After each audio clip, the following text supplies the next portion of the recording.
know that a strong core plays a key role in everything from reducing back pain to improving posture and pelvic health. Tonight we are diving into how core strength impacts women's overall well-being, especially as we age, and how it ties directly into pelvic health. Hi, I'm pelvic health therapist Kristen Bull, and I will be joined tonight by my colleague Gabby Burkard. Together we will be focusing on empowering you with knowledge and tools to strengthen core while supporting your pelvic health. Many women experience core-related challenges, such as low back pain, pelvic floor dysfunction, or diastasis recti. Tonight, we'll explore why these issues happen, how they can be prevented or managed, and the exercises that you can start using right away to feel stronger and more confident. A quick reminder, while this session is packed with great information, always consult with a physical therapist or a healthcare provider before starting a new exercise program. In tonight's class, we will be identifying common challenges women face with their core muscles over time, discuss the connection between core strength and pelvic health, provide practical, actionable tips to strengthen your core and protect your pelvic health, and share safe, effective exercises to build core strength and stability. As we go through tonight's session, please feel free to drop your questions in the chat, and we will address them during the live Q&A session at the end. Let's get started. So we're first going to talk about what is core strength. So a lot of people think their core, it's just that, superficial six-pack abs, but it involves a lot more muscles. And you can think about your core like a soda can. So you have top of the soda can, that's going to be your diaphragm. So that's your main inspiratory muscle. So as you take a nice big belly breath, that diaphragm comes down and then gently comes back up with a nice exhale. The bottom of the soda can is your pelvic floor muscles, which is very important, helps to support the whole structure here. You have your transverse abdominis muscles, so it's a few layers deep from your six-pack abs and those obliques that most people know, and this muscle really helps to maintain pressure within the abdomen, stabilizes the low back, works with the rest of your core muscles. And you have your deep spinal stabilizers, which run the whole length of your spine. So all these muscles combine, help to maintain proper structure and give form to a soda can. So the main functions with your core is maintaining that pressure within the abdomen. So it's going to better support your pelvic organs, stabilize the back, and by doing so, it'll also help your overall posture. So where does core dysfunction begin? As we go through life, our body has many different hormonal changes, whether it's pregnancy, menopause, or just day-to-day life. A lot of times with pregnancy, we have increased relaxin hormones, which as baby gets bigger, as belly gets bigger, will tend to stretch out that soda can, so baby becomes a little bit more heavier in the front, which ends up hurting a lot of our low backs, as well as that pelvic hammock or our pelvic floor takes on a lot more weight throughout your pregnancy, causing some pelvic floor dysfunction. In addition, menopause, we have a decreased level of estrogen kind of flowing outside of the body. Estrogen is really great for keeping our pelvic floor muscles, our low back muscles, and our core muscles nice and plump. If we don't have as much estrogen in the body, muscles tend to get tighter, which ends up weakening our muscles, which then will end up giving us some low back pain, increase that diastasis recti with either abdominal surgeries or pregnancy related. So throughout our life, we might have the opportunity to have an abdominal pelvic surgery, whether it's a C-section or an appendectomy or anything just involving our abdomen or pelvic region. A lot of times what happens is when they cut through those core muscles, what will happen is a diastasis recti, which is just a division of those six-pack muscles. We don't like to have a diastasis recti due to the fact that it puts a lot of pressure on both our pelvic floor and our low back, causing pain and dysfunction. So how does core dysfunction affect your pelvic floor? As we mentioned, your pelvic floor is part of that soda can analogy, part of your core. So all of those muscles have to work in harmony together. If your core has dysfunction, it's weak, that's going to place a lot more load and stress on your pelvic floor. That can lead to pelvic floor tension, muscle spasm, just like your neck can spasm, so can these muscles. And a tight muscle doesn't mean that it's strong. A tight muscle can mean that it is then weak, or you can have a pelvic floor that is just weak. If that's the case, you can have things such as incontinence, that could be urinary or bowel, as well as pelvic organ prolapse, which can involve the bladder, uterus, and or rectum. So we want to promote that core health to, have those muscles all work in harmony, be strong, so they're all supporting each other, which will then stabilize the pelvis, the low back, pressure, and keep those pelvic organs where they should be, as well as maintain their functioning. The good news is we can help support your pelvic floor and pelvic core all at the same time. We can improve incontinence as well as limit your chances for risking prolapse, low back pain, and core weakness. You can do this from age 6 all the way up till age 99. Doesn't matter where you are in your life's journey, we are there to support you and help you. So why do some of our core imbalances happen? A lot of times when we get into our working adult life, a lot of us have stationary jobs or sitting jobs. A lot of times what happens with our spinal column and our core muscles in general is if we turn this model to the side, as you can imagine, if our skeleton is sitting, what will happen is we don't usually all sit up nice and tall. A lot of us tend to start to crouch down throughout the day. This will impact the pelvic floor and your core due to the fact that your sacrum will start to kind of curve up and in. A lot of times you'll notice with newborns or babies, they have more of that like rounded C shape versus that full S shape of our curve of our spine. So what that'll happen is that will involve a lot of constipation issues that could make our core muscles a little bit more tighter, therefore weaker, as well as give us some incontinence issues and overall just affect our bodies in general. Another thing that can happen with our pelvic core is pregnancy. So we kind of talked about it a little bit earlier. As baby starts to grow, you'll notice that a lot of women will get that low back pain kind of right above that tailbone area. So what happens is baby starts to shift forward, our hips start to kind of move into this anterior pelvic tilt or that forward direction. That will put a lot of stress on our low back. It'll stretch out those core muscles, making them weaker. Another thing that we kind of touched earlier upon is that menopause. So estrogen is a really, really great hormone that helps us keep those muscles nice and strong. As estrogen decreases in the body, our muscles become tighter. So if we think about those core muscles, those pelvic floor muscles, as that muscle length shortens, it becomes weaker, as well as developing any kind of pelvic pain, incontinence, and low back pain. For those of us that have a sedentary lifestyle, we definitely want to get up and moving, due to the fact that when we are sitting for a long time, a lot of us generally cross our legs. That will cause a lot of muscle imbalances and decreased blood flow to not only our pelvic core, but our pelvic floor, as well as all of the other joints in our body. One of the biggest questions we get asked is, what is a diastasis recti? So a lot of times this happens after pregnancy or after a big abdominal pelvic surgery. What happens is those six-pack muscles, there's a ligament that's called your linea alba, and as, let's say, belly grows, those muscles tend to get pushed to the side just to allow baby to grow. So it is a normal development. Usually within that 6 to 12 weeks after pregnancy, you might notice that big space. After that 12-week mark, we definitely want to get rid of that because that could really impact the low back and make that low back weaker. So what happens is our multifidi and our quadratus lumborum, so some muscles that are attached into the spine here and into the hips, those will get tight, will pull that six-pack muscle apart. You might even notice a little bit of doming if you're trying to get out of bed. We definitely want to get rid of that so that we can keep your core nice and strong and decrease any dysfunction of your body. So how can we prevent a lot of the issues that we just talked about? With those with a sedentary lifestyle, we encourage at least 30 minutes of activity a day, whether that is going for a walk, walking the dog, take a walk during your lunch break, just get outside and get moving. For those that are experiencing some postural changes, especially as we get into those later decades of life, what we would like to do is promote a good ergonomic setup at work. So what that looks like is making sure that we're sitting tall at work, have a little bit of a lumbar support so we keep that pelvis a little bit more anteriorly rotated, but not so much that we're really, really scrunching that low back. For our pregnant ladies, what we would like to see is if you would like to come into pelvic floor physical therapy just to help you through that pregnancy, to avoid those postural changes that occur with pregnancy and help you through those so that we don't have as much low back pain, SI joint dysfunction, and pelvic floor dysfunction. For those with menopause, unfortunately, we cannot reverse menopause, but as pelvic floor physical therapists, we can help you through that transition of life just to avoid those dysfunctions and disruptions to your daily life. For our postpartum patients or clients, we also encourage you to see a pelvic floor physical therapist. We don't necessarily do internal work with our direct postpartum patients. We do ask that you see your provider.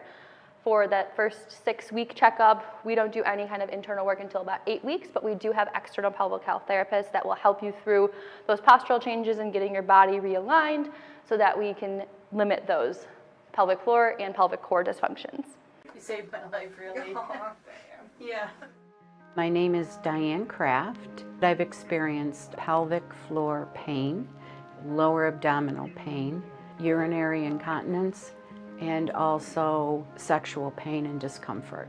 My husband and I, we just ended up having no physical relations with each other for probably close to 10 years. It affected everything in my life. When I heard about pelvic floor, Mary offered to take me on as one of her patients. I want to suggest to any woman who is going through this that there is help out there, and the treatment not only helped me, but it reversed every symptom that I had.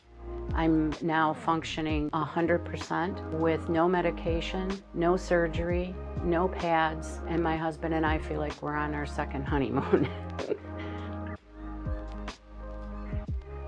So now we're getting into the interactive portion of our segment, and we're gonna begin with some stretches and then get into other exercises that will promote more strengthening of the core. To start, we're gonna cover diaphragmatic breathing, or belly breathing, as most people know. So you can see Kristen is here laying on her back with the knees up. This is a great starting position to practice the breathing in, but it's also helpful to do with the stretches that we are going to teach you coming up as well. Another helpful thing with belly breathing is that it stimulates your parasympathetic nervous system, or your rest and digest system. So the first place that tenses under stress is your pelvic floor muscles. So if we can promote overall relaxation, stimulate that parasympathetic nervous system, that can help to reduce some of that tension. So what I'm gonna have Kristen do is place one hand on her belly and one hand on her chest. So the goal with this is trying to keep the hand on your chest still and letting the hand that's on your belly rise to the ceiling with a nice inhale. So Kristen, go ahead and you are going to inhale for me. So you're gonna breathe into your stomach, so your hand's rising towards the ceiling. You can hold at the top, and then just a gentle exhale. So the hand should fall down towards your spine or the floor. And it doesn't have to be a forceful exhale, we just need it to be gentle, because again, that's what brings the pelvic floor just to its natural resting length. Doing the belly breathing is also really helpful to do in the morning as well as before going to bed, as it promotes that overall relaxation. I find that that is the best time, especially with patients. They've said those are the best times to do it as well. So now that we focused on that belly breathing first, now we will get into the stretches.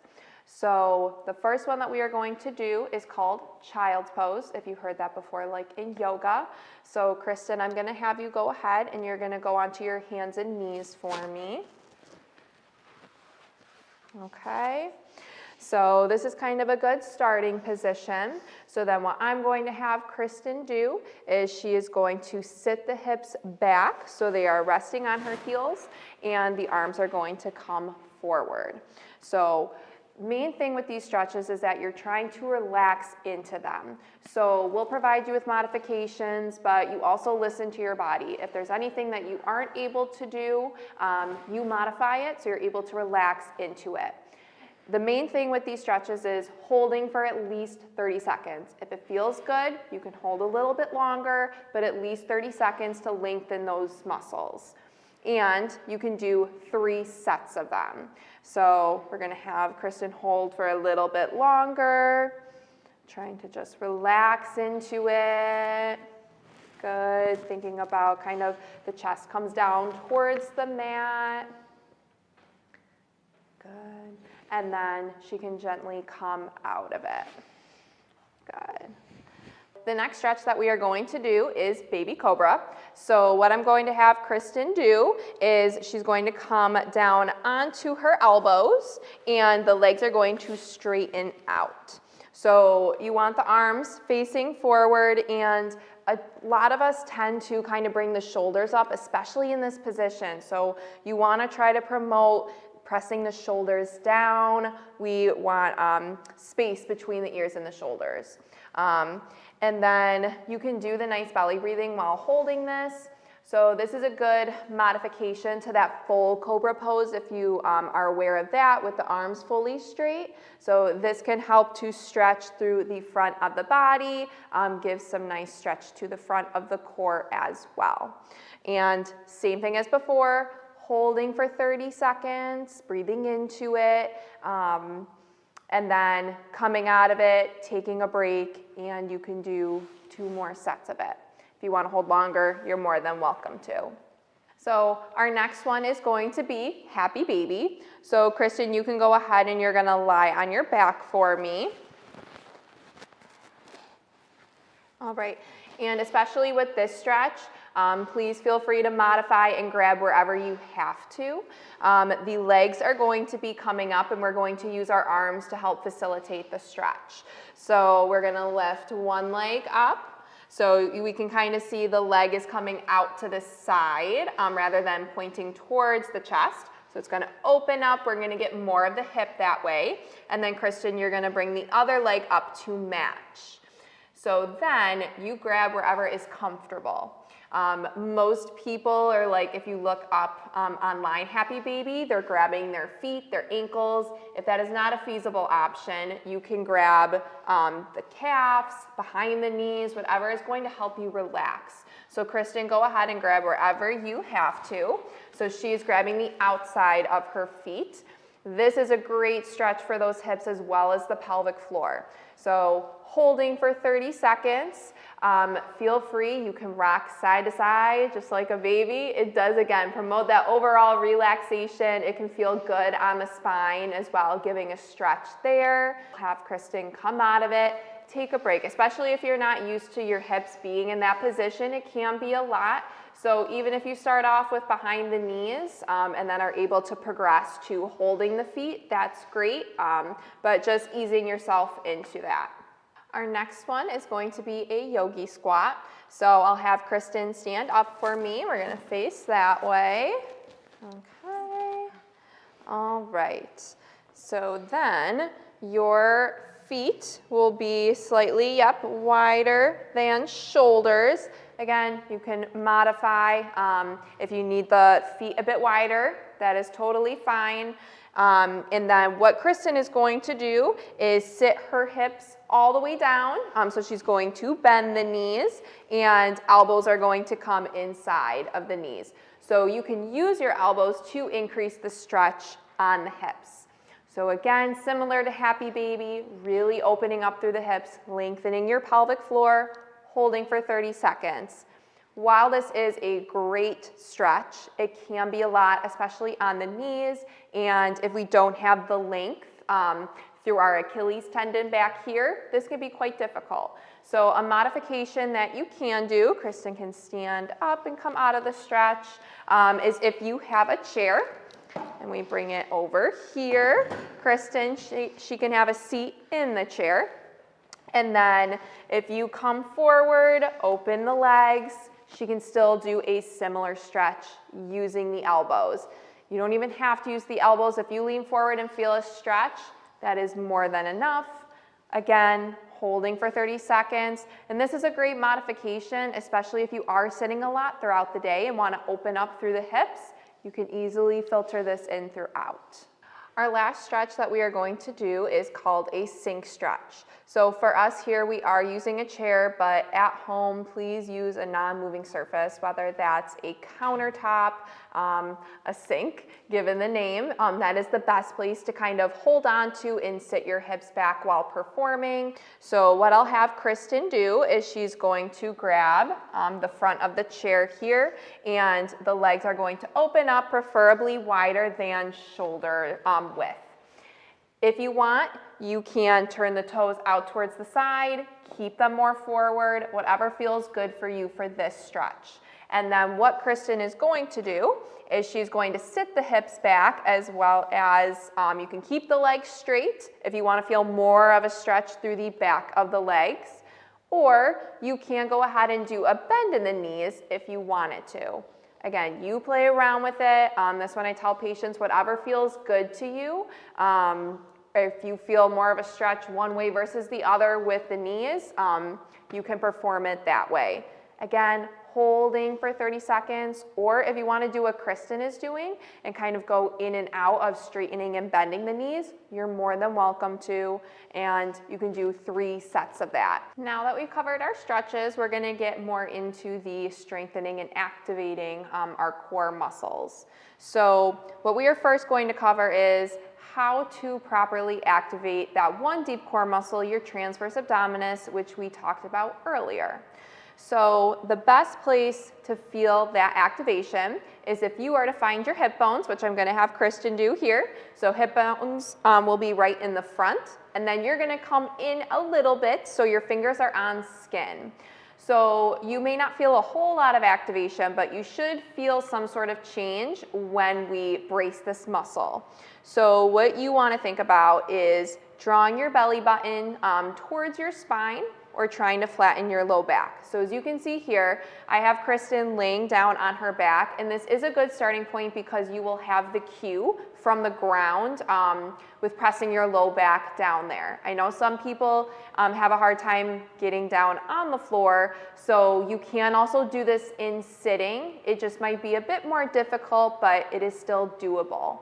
So just to talk about again, you want to think about drawing your belly button towards your spine or trying to flatten low back to the table.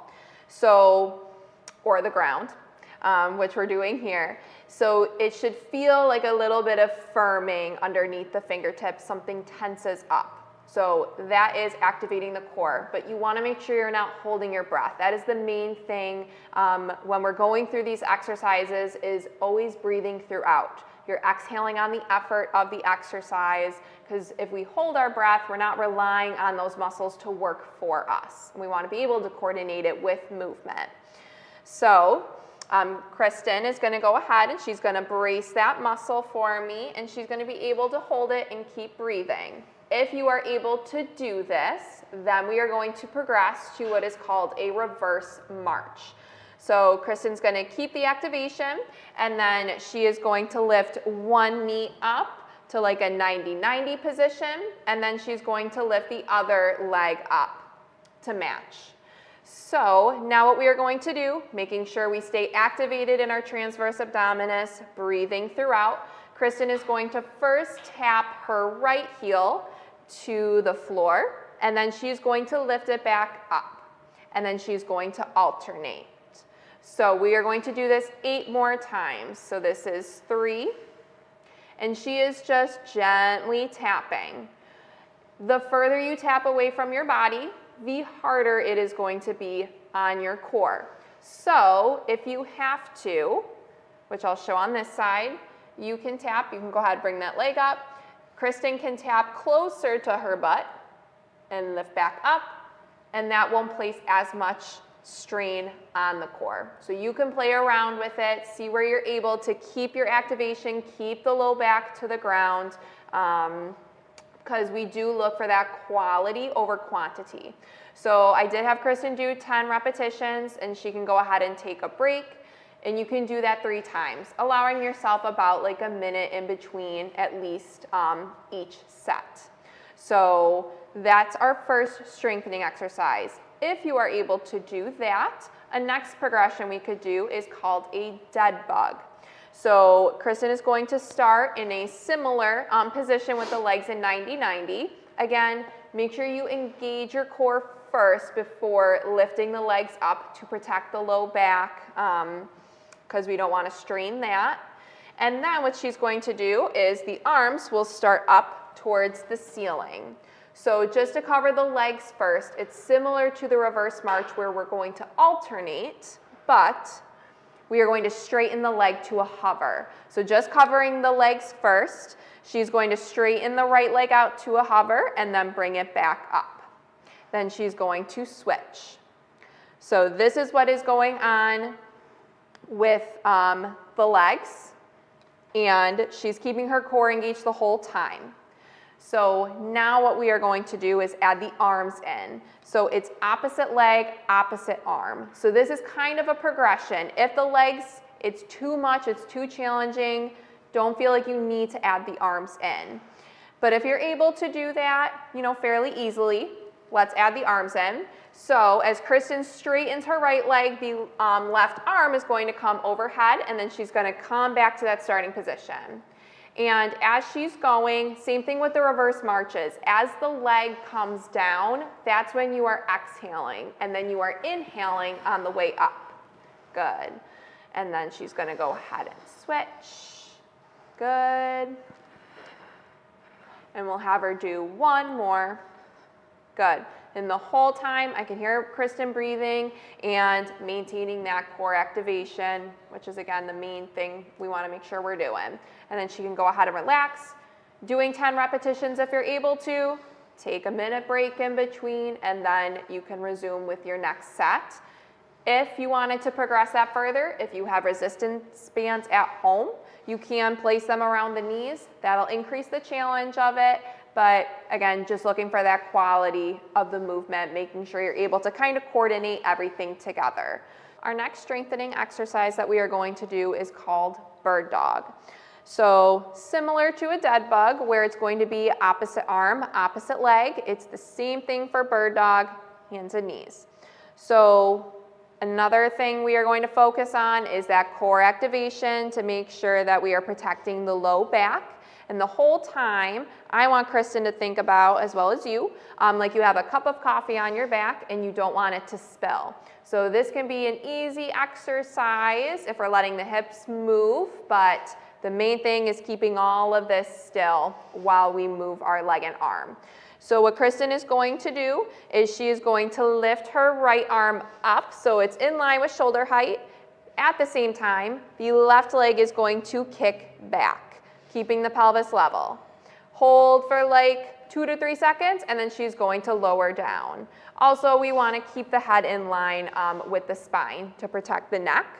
Then she's going to switch. So go ahead, lift that left arm, straighten the right, and then lower down. Feel free to slow it down if you have to when you're doing it at home, and then taking that minute break in between.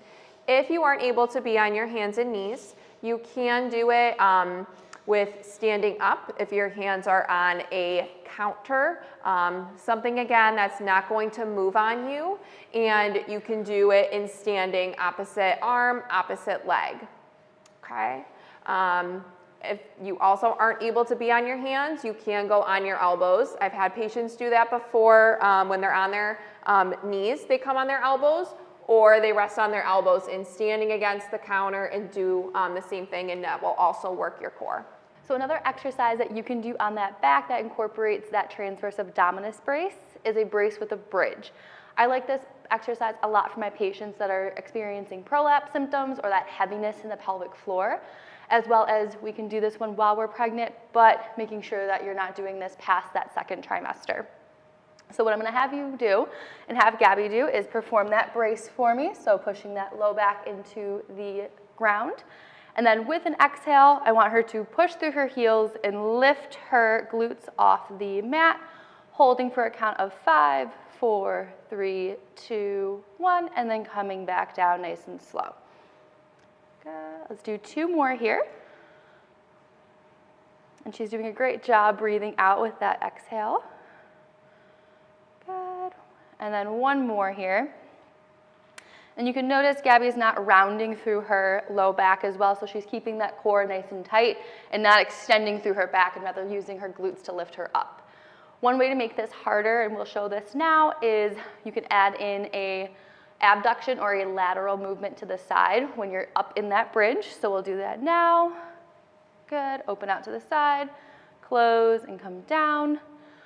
Or you can do a longer hold at the top. Perfect. Come back down. Or we can add in an unstable surface such as a Bosu ball, a pillow, just to make it a little bit more challenging. Another exercise that's great for our 2nd and 3rd trimester patients who are going through pregnancy Or for our ladies and men that cannot get down to the floor very easily, what we can do is have a nice supported sitting chair. We're gonna sit up nice and tall. And then if we have a physio ball at home, great, but I will also show you a variation without a physio ball. So what we're gonna do is put the physio ball on your lap. Arms will go out nice and straight on the ball, grabbing that brace as we push down into the ball. And then Gabby will breathe out as she pushes. We're gonna hold for a count of 5, 4, 3, 2, 1, and relax. I like to start with a set of 10 of these. You will feel that in the deep core muscles. So we'll go again, go ahead. 5, 4, 3, 2, 1. And we'll show you one more here. Go ahead, 1, 2, 3, 4, 5. Beautiful. So if we don't have a ball at home, one thing we can do is just make sure we keep that core brace and we can push into our knees. So Gabby will show one of those here. Good, 1, 2, 3, 4, 5, perfect. One way that we can make this harder is if I have Gabby go into tall kneeling. We'll go onto our knees. So providing tall kneel, it's a little bit more unstable than a chair. So we'll go hands out nice and tall. And then biggest thing is we're not pushing your booty back. What we're gonna do is we are going to stay up nice and tall, grab that core brace and push down into that ball as we exhale. 2, 3, 4, 5. Beautiful. One safe exercise that we can do to get a little bit more of that side core is a side plank and then activating a little bit of our hip muscles with a clamshell. So what that's gonna do for us is keep us nice and strong and basically build that house in the sides of our core. So what I'm gonna have Gabby do is lift up into a side plank.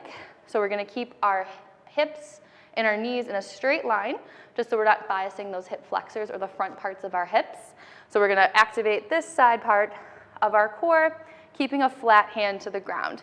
As Gabby is up, she's going to lift her top knee, but keeping her feet together, and we're gonna do 8 reps here.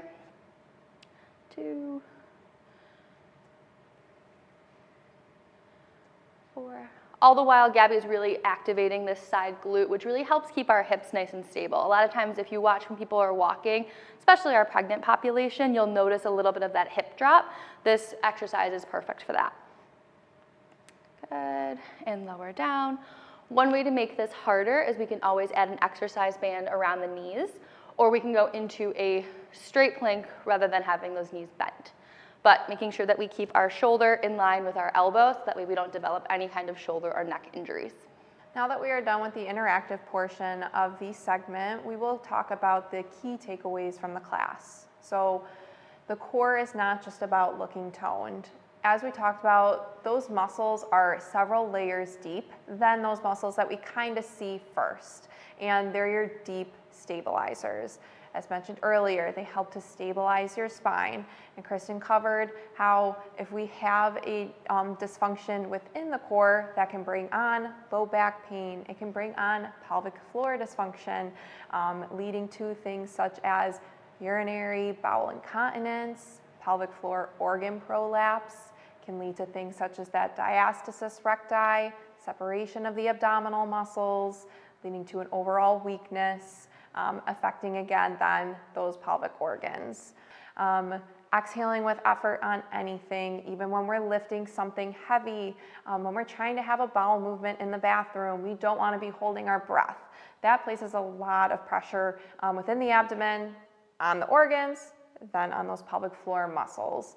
So we want to use those stretches, use the exercises that we provided with you today to promote that overall working of those core muscles to build that stability, protect your low back, stabilize your pelvis, and promote that function of the pelvic floor. The biggest part as well is to always start small. So I know everyone always thinks that big picture idea, but take those small steps. Whether that's taking a 10-minute break, going into a light jog, then kind of starting to train for that marathon, or if you're pregnant, going from, hey, I'm more of sedentary lifestyle, let me start to kind of pick up a pace, but doing it safely with those small steps. A lot of times people think that this is just them. So if you start to notice, hey, I might be leaking a little bit when I'm at the gym, or I'm starting to be a little bit more constipated than usual, don't ignore those signs. We're here to help. So just because it is common doesn't mean it's typical. There's a lot more people that are going through that core dysfunction, pelvic floor dysfunction than you think. It's not just one population versus the other. So we are here to help. So come see our pelvic floor therapist as well as our external therapists.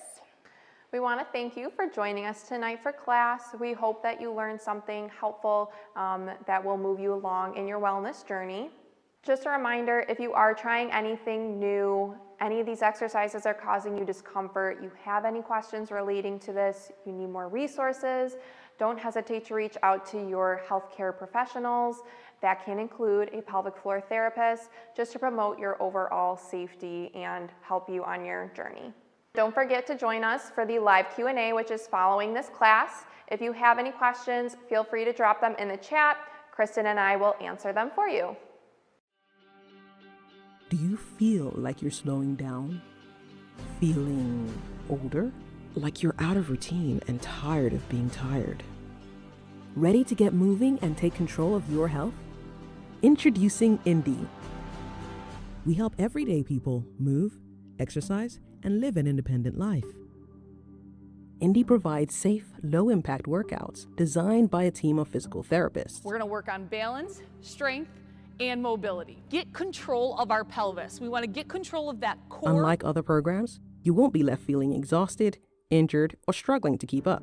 Get moving and improve your life today. Try for free. Visit indiemoves.com and get moving.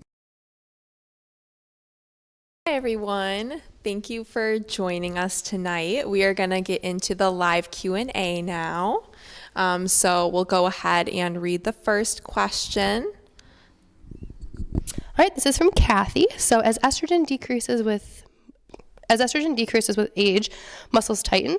For how long does this dynamic take place? Does it plateau? So as estrogen starts to decrease with that perimenopausal status, really kind of what we find is as estrogen starts depleting, if we've had symptoms before like urinary leakage or pelvic tension, that will actually start to increase up until the point where we kind of lose all of that estrogen. So what happens is as our muscles start to kind of lose that plumpness that the estrogen provides, our muscles are kind of used in a different way and they become a bit tighter. So seeing that pelvic floor physical therapist, if you have the pelvic pain with intercourse, leakage, kind of working on addressing that muscle tightness is perfect. And then you can also talk to your gynecologist or primary about some hormone replacement therapy just to kind of help add in that estrogen again. Okay, so next ones that we have, they kind of go like hand in hand, so I'll read both of them. They're from April. How harmful is it to go to an exercise class and do those classic ab exercises like sit-ups? And then how long would a person need to do these in order to get strong enough to participate in a regular exercise class that would include some of those, core strengthening exercises? So I would say if you have a diastasis recti, like we talked about in the video, or things are painful when doing those exercises, that would kind of be like your yellow, red light on performing those exercises. But what we really want to focus on is making sure that we can activate that deep core muscle. So doing sit-ups is not necessarily bad. We do need to strengthen, those six-pack abs, your rectus abdominis, because those are your primary mover muscles. So, when we're doing a lot of, forward, side-to-side rotating motions, those are those like superficial ab muscles. But then to give us the stability while we're doing that comes into, our transverse abdominis strengthening, that deep core muscle that we talked about in the video. So don't be afraid to, modify if you're ever in a workout class or like asking the instructor and just, checking to see, is there any doming like when you're doing a sit up? And again, is it painful? Because then that would, warrant seeking out, a pelvic floor therapist or just getting extra help with that. And then it does take 4 to 6 weeks to truly build strength of a muscle. So to make those muscular structural changes, but you do have the short-term changes of building coordination and motor control in a muscle. So even just after, continued repetition and practice of these exercises, you may find that you're able to kind of keep progressing along each week just because you're having those, short-term neuromuscular changes, which is great. So again, don't, be afraid to have to modify, because you can still really benefit like your core strength and then just slowly progress your way up. And then April also asked, is it okay to do all of these with the diastasis recti that's about a fingertip wide? So normal is anywhere from 2 fingertips or less, and then as long as you're not having any doming with that. So as long as you're able to fully, activate that transverse abdominis muscle, we're not seeing that coning or that tenting, then definitely okay to do all of those. Moving on to Barbara's question. So can pelvic floor therapy actually reverse pelvic organ prolapse? So this is more of an it depends question. So we cannot give you the stage of your organ prolapse. So that would be coming from your provider. And then if we look more into the research, pelvic floor therapy is really great for helping with those stage 1 or stage 2 pelvic organ prolapses versus that stage 3 or stage 4. But if you do have that stage 3 or stage 4, we are able to kind of help with getting those muscles nice and strong and kind of going from there.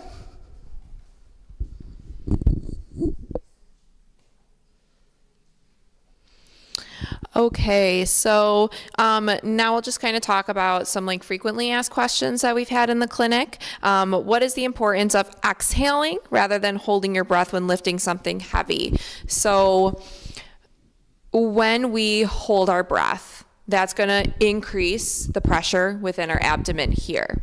And that pressure has to go somewhere.